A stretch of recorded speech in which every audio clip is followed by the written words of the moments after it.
Recorded Books presents The Lost Ones by Ace Atkins, narrated by Macleod Andrews. For Jess. A man is sent to war and taught how to kill, but after, the unlearning of it is left up to him. Elmore Leonard, Last Stand at Sabre River. When you're on the march, act the way you would if sneaking up on a deer. See the enemy first. Rogers Rangers, Standing Order Number 5. Chapter 1.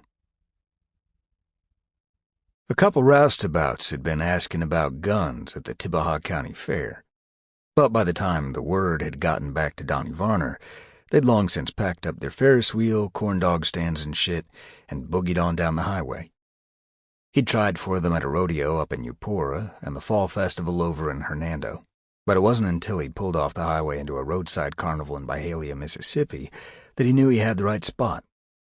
It was late, past 9 o'clock, and the edge of Highway 78 was lit up in red, blue, and yellow neon.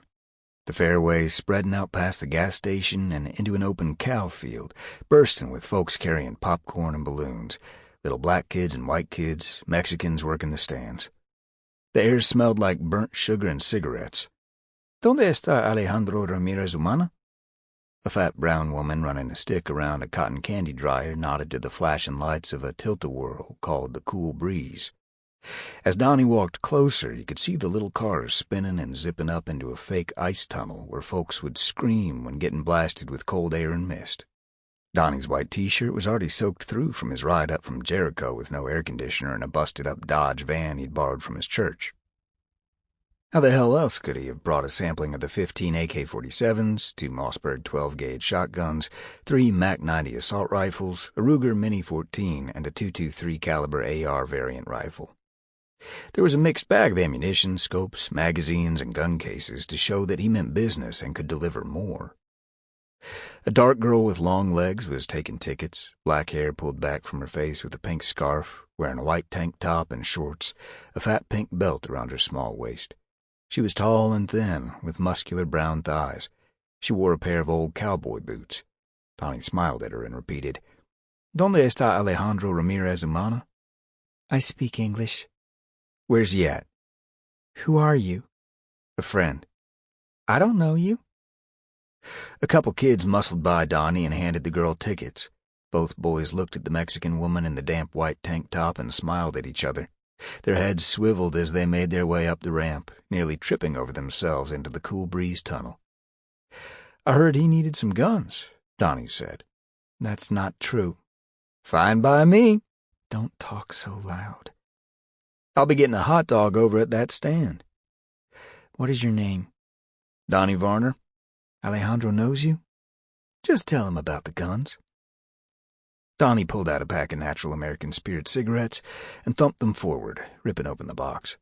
He fired one up and strolled over to a clump of vendors selling Polish sausages, pizza, barbecue, and Coney Island dogs. He paid $2 for a foot-long and dressed it with mustard and relish, wishing he had a cold bush beer to wash it down. The best thing about going to Trashcanistan and coming back was enjoying every goddamn moment you got. In the good hours, the pleasures seemed more intense. He could smoke cigarettes on his dad's porch all night long, watch the sun rise off the hay his father had rolled and baled. During the bad hours, maybe why he didn't like to sleep, he'd think he was still over there, hearing that market bomb explode near 3 of his buddies, with parts of 40 civilians getting shredded with them. How'd he make sense of that? He'd had 3 surgeries to remove all the shrapnel that had decorated his back, but the first words out of his father's mouth on a cell phone call from back home was, "Y'all get the bastard?" He had to tell his dad no. This wasn't Vietnam. These people really didn't have no objective besides blowing themselves to heaven and screwing 72 black-eyed virgins. You could smell the turn of the season mixed in the corn dogs and funnel cakes. Mississippi still had hot days, but there was a gentleness to those hot breezes, signaling fall was coming on, chillier weather. Cotton gins were running. People were turning over their crops and planting collards and harvesting pumpkins. Donnie Sample complete. Ready to continue?